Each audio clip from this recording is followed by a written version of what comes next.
Assalamualaikum dan salam muhibah.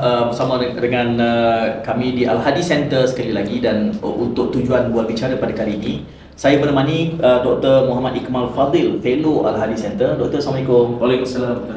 Terima kasih kerana hadir ke buat bicara kita kali ini, yang mana Dr. Ikmal juga adalah merupakan Ketua Pusat Komunikasi Korporat Kitab Kolej Islam Antarabangsa Teknologi Antarabangsa, bertempat di sini, di kampung. Terima kasihlah terima kami Al-Hadi di sini. InsyaAllah. Dan kita mengisi ruang yang ada ini untuk berkongsi kandungan khususnya. Dan hari ini secara spesifik kita akan bercakap tentang realiti dunia keuangan Islam. Dr. Ikmal sendiri berlatar belakangkan bisnes, perusahaan perniagaan, dan hari ini kita ingin melihat satu daripada sektor dunia perniagaan yang luas itu dalam konteks keuangan Islam. Kalau saya nak minta kita mulakan, Doktor, dengan Doktor memberikan gambaran tentang perkembangan dunia keuangan keseluruhannya hari ini, sehinggalah kepada kita adanya keuangan Islam. Kerana panjang lagi tu, besok ada Bitcoin lagi, apa semua, Ethereum, dia panjang lagi ceritanya. Jadi mungkin kita bagi gambaran sinopsis awal dulu kepada penonton dunia keuangan vis-a-vis dunia keuangan Islam. Terima kasih Tuan Syed beri peluang kepada saya pada hari ini untuk berkongsi sebuah sikit berkaitan dengan ekosistem keuangan Islam di negara kita. Untuk pengetahuan Tuan Syed dan sidang hadirin penonton kita sekalian, bahawa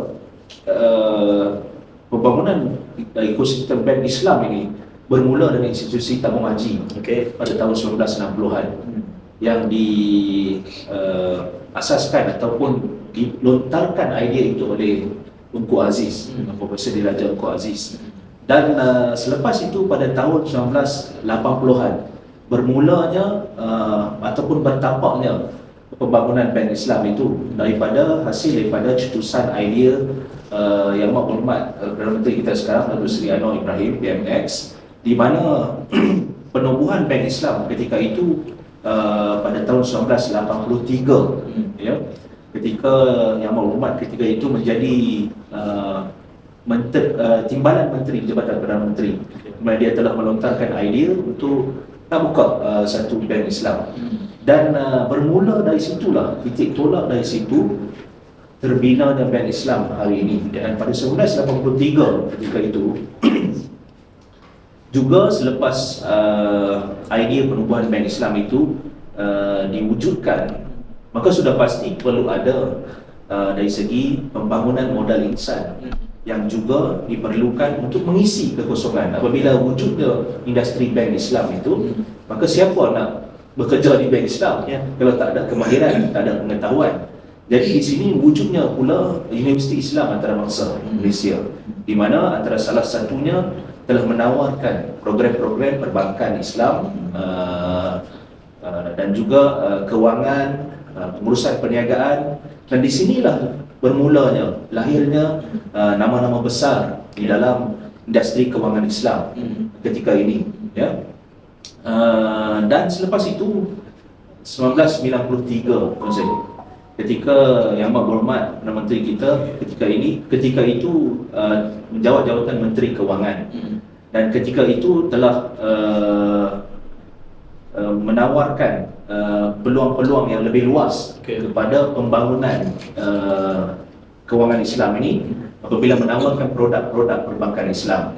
Jadi di situlah bermulanya juga masyarakat mula mengenali perbankan Islam, dan seterusnya berkembang pesat sehingga hari ini, di mana semua institusi perbankan Islam ataupun perbankan komersial telah mempunyai cabang kewangan Islam di setiap bank kita.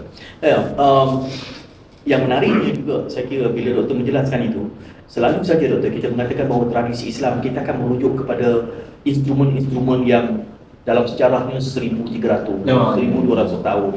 Tetapi dalam konteks perbankan Islam, Doktor menyebutkan tadi, saya kira Malaysia yang mewujudkan bank Islam yang pertama di dunia sebelum dicontohi. Dan pada peringkat awal ia berbentuk perbankan, sehinggalah kemudiannya menjadi Islamic window. Kalau kita ingat, bank konvensional dia hanya buat window.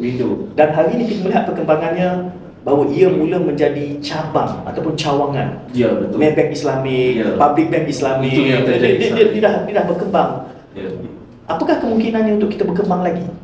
Sebab ini proses dan tak lama ni, baru dalam 50 tahun tak sampai, 80-an sehingga kini baru 50 tahun sekitar. Betul. Jadi Tuan Syed, memang betul ekosistem perbankan Islam itu sentiasa menjalani transformasi dari satu masa ke semasa yang lain. Jadi kita lihat bagaimana kalau dulu saya pernah bekerja di beberapa institusi kewangan sebelum berada di bidang pendidikan. Jadi sebelum tu kalau kita masih ingat lagi lah, tuan-tuan puan-puan sekalian, bila kita ke bank kita akan bawa buku, buku simpanan. Untuk apa kita nak bawa buku tu? Sebab nak tahu baki kita. Jadi kita akan bagi dekat teller di kaunter bank tu, dia akan print baki tuan sekian. Tapi hari ini kita telah melihat bahawa transformasi kewangan Islam itu telah menjangkaui sempadan apabila kita boleh membuat transaksi secara atas talian. Di mana kita pada hari ini kalau nak tahu baki bank kita tak perlu lagi ada buku. Dengan adanya apps ataupun aplikasi di telefon, maka kita boleh mengetahui baki akaun kita sekelip mata lah, maksudnya dengan syarat tidak ada gangguan. Selalunya ada gangguan tertentu, maka itu adalah satu masalah teknikal yang lain lah. Dan selepas itu juga itu antara transformasi yang diwujudkan dalam kewangan Islam. Dan kehadapan pula wujudnya instrumen-instrumen seperti sukuk umpamanya, wakaf sukuk juga sekarang ini sedang hangat diperbincangkan. Jadi bagaimana instrumen-instrumen ini diguna pakai untuk kemaslahatan umat. Dan ini merupakan salah satu saya rasa ianya bermula pada tapak yang pertama itu 1983, window Bank Islam itu diwujudkan. Dan maka selepas itu berlakunya transformasi demi transformasi dengan syarat dukungan daripada kepimpinan yang berkesan, insyaAllah. Kalau kita melihat ke belakang, asalnya, ini dalam konteks Malaysia, walaupun kita, sebab kitab-kitab lama sudah menggambarkan mudharabah, itu sudah ada konsepnya, tetapi bagaimana ia wujud dalam institusi, kita wujudkan sebelum Bank Islam adalah tabung haji. Betul. Kerana sifatnya simpan untuk mengerjakan haji. Betul. Kemudian kita dapati, bukan setakat simpan, dia boleh ada elemen keuntungan, dia boleh jadi sebuah bank. Kemudian dari situ dia ada instrumen keuangan, disebutkan tadi sebagai suku, itu adalah bond Islamik. Betul. Ini semua untuk membantu pengembangan Islamic trade, perdagangan Islam. Betul. Saya lihat halal juga adalah merupakan eceran, trickle down daripada perkembangan yang sama. Ya, bagaimana Tuan Syed telah nyatakan tadi, itu adalah benar. Satu naratif yang dibawa bermula daripada tabung haji dengan asasnya simpanan. Tapi kita lihat pada hari ini, apabila kepesatan pembangunan perbankan Islam itu telah meresap kepada semua lapisan masyarakat, maka ia membawa boleh saya katakan sebagai multiplier effect, gandaan di situ kepada industri-industri hiliran yang lain. Dan untuk pengetahuan sidang hadirin sekalian, bahawa industri halal ini bermula pada tahun 1974. Tetapi bermulanya lebih pesat pada tahun 2002 di mana JAKIM telah mewujudkan satu unit ataupun jabatan dalam JAKIM dengan beberapa perjawatan, dikembangkan dengan wujudnya HDC, Halal Development Center. Dan disitulah pada tahun 2009 bermulanya gerak langkah yang lebih agresif dalam industri halal. Dan industri halal ini bergerak hasil dukungan ataupun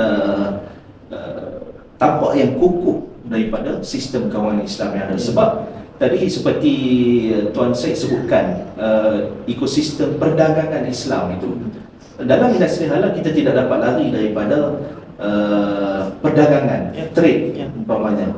Sebab kita mengeluarkan produk halal, kita perlu ada rakan Betul. yang lain untuk kita adakan Rakan dagang. perdagangan, Ya. rakan dagang. Dan sekarang ini Malaysia antara pelopor dan juga pemain industri halal yang paling penting di peringkat antarabangsa. Ya. Bukan, saya kira daripada mempelopori bidang perbankan, mempelopori bidang keuangan, Ya. kemudian industri halal, selalu saja saya dapati doktor, penonton menganggap bahawa halal tu makanan. Ya, betul. Walau halal tu lebih daripada sekadar makanan. Mungkin hidup kita cerahkan Okey. kepada penonton kita. Bidang-bidang halal ni apa? Sebenarnya itu adalah memang betul. Secara stereotip kita memikirkan bahawa bila disebut halal, perkara pertama yang terlintas dalam kepala otak kita adalah sembelihan ayam, lembu. Itu yang datang daripada pemikiran kita. Tetapi hakikatnya industri halal itu adalah lebih besar. Boleh saya kongsikan dekat sini, industri halal umpamanya di Malaysia telah menjangkaui nilai lebih kurang 2 trilion ringgit. Okey, jadi nilai ini menunjukkan bahawa kepentingan industri halal di peringkat antarabangsa. Dan saya kira industri halal pada hari ini bukan sahaja tertumpu kepada sembelihan tadi, tetapi banyak. Umpamanya adalah pharmaceutical halal, dan yang kedua adalah sistem kewangan itu sendiri yang kita sebutkan sebentar tadi memerlukan cuma tak ada cop halal, tapi sistem kewangan Islam itu adalah sistem kewangan yang patuh syariah. Dan selepas itu kita ada selain itu kita ada kosmetik halal. Jadi di situ adalah cabang-cabang yang boleh kita kembangkan industri halal ini, dan kita tidak hanya tertumpu kepada bidang sembelihan ataupun makanan semata-mata. Saya terkejut masa saya menghadiri Halal Fest. Saya tengok iklan daripada Belanda, dia kata Amsterdam, the first halal port in the world. Saya terkejut, okey ada halal port. Jadi berarti logistik juga satu bidang kehalalan yang penting. Logistik halal. Bila kita melihat perkembangan ni doktor, saya memetik apa yang doktor sebutkan di awal tadi, bahawa ia tidak berkembang dengan hanya sebab keperluan, tetapi ia juga harus dikembangkan sejajar dengan pakar. Pakar-pakarnya harus ada. Dan saya dapati banyak pakar perbankan Islam, keuangan Islam, halal. Sentiasa saja Malaysia ini menjadi pembekal pakar. Tabung haji juga, Malaysia adalah nombor 1 di dalam pengurusan haji. Saya teringat tahun bila konferens pengurusan haji antarabangsa yang pertama dibuat di Malaysia, bukan di Arab Saudi. Jadi saya kira institusi seperti kitab ini dan institusi pendidikan yang lainnya punya beban tanggungjawab yang besar. Kerana perdagangan, ekosistem keuangan halal ini semakin berkembang, kita semakin memerlukan bakat. Betul. Saya setuju Tuan Syed. Apabila kita bercakap soal bakat, kita melihat soal kemampanan. Maksudnya sejauh mana kita dapat menyediakan bakat yang berkemahiran, berpengetahuan untuk mengisi setiap peluang pekerjaan dalam industri halal ataupun kewangan Islam yang ada di negara kita. Dan sudah tentu kita tahu bahawa kewangan Islam, industri halal merupakan rujukan bukan sahaja di dalam negara kita, tetapi kepada peringkat antarabangsa. Dan kita telah diterima secara baik, dan jenama Malaysia itu sendiri, seperti Tuan Syed bagi tahu tadi, konferens haji diadakan di Malaysia, sedangkan haji diadakan di Arab Saudi. Maka keyakinan peringkat antarabangsa itu telah ada. Seperti juga JAKIM, persidinan halal JAKIM diterima di seluruh dunia. Dan saya kira penyediaan ataupun pembekalan tenaga kerja mahir dalam industri kewangan Islam dan juga halal ini memang diambil berat oleh kitab khususnya sebagai institusi pendidikan IPT Islam milik penuh Majlis Agama Islam Negeri Pulau Pinang. di mana kita menawarkan program-program kewangan, muamalat dan juga industri halal, pengurusan halal. Sebab kita dah lihat bahawa inilah lompong-lompong yang boleh kita isi daripada pelajar-pelajar yang telah tamat pengajian di kitab dalam bidang kewangan, muamalat dan halal. Kalau kita menyingkap balik dari awal kita bertemu tadi doktor ya, tabung haji Malaysia pelopor, Bank Islam Malaysia pelopor, kewangan Islam segala macam instrumen halal, wakaf Malaysia pelopor, pendidikan mengisi Malaysia pelopor. Kita berada di depan dalam konteks mempelopori instrumen Islami. Boleh saya sebutkan begitu? Betul.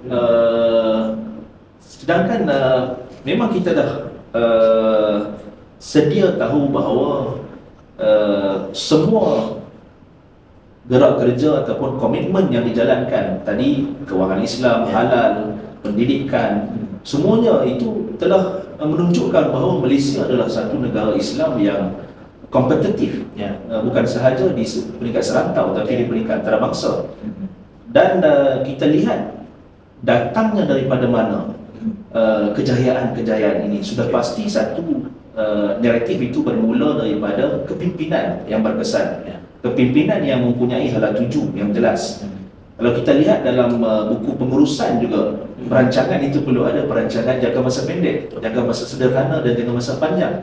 Jadi justru saya melihat apabila kita sebut tadi bermulanya Bank Islam daripada idea yang mohon Perdana Menteri kita ketika ini, maka jelas menunjukkan kepada kita bagaimana aspirasi yang hormat PMX berkaitan dengan pembangunan kewangan Islam yang membawa kepada pembangunan ekonomi menerusi industri halal, penyediaan prasarana pendidikan, menyediakan peluang pekerjaan. Dan ini semua berlaku bukan satu jangka masa yang pendek, tapi satu jangka masa yang panjang. Tetapi jelas menunjukkan kepada kita bahawa aspirasi yang telah dilontarkan itu menunjukkan ianya mengisi lompong kemampanan tadi dalam kerangka pada hari ini kita menyebut gagasan Malaysia Madani. Doktor, saya bayangkan penonton kita bila kita bercakap soal kewangan Islam ini, mereka umum, awam kepada kelompok pedagang Islami mungkin nampak instrumen-instrumen kewangan. Tetapi kepada penonton yang tidak berada dalam keusahawanan, mungkin dia melihat bahawa ini untuk mereka yang berdagang. Kepada kami mungkin hanya bank Islam, kaunter-kaunter Islam, public bank Islam, bank Islam, mungkin itu saja. Tetapi kita tidak harus lupa juga bahawa sebenarnya instrumen yang bersifat microkredit juga sebenarnya ada konsep dan institusi Islaminya. Saya teringat kita selalu merujuk Grameen Bank dulu, dan pengasas Grameen Bank adalah seorang Muslim. Tetapi lebih awal daripada Grameen Bank, sebenarnya kita ada Amanah Ikhtiar Malaysia.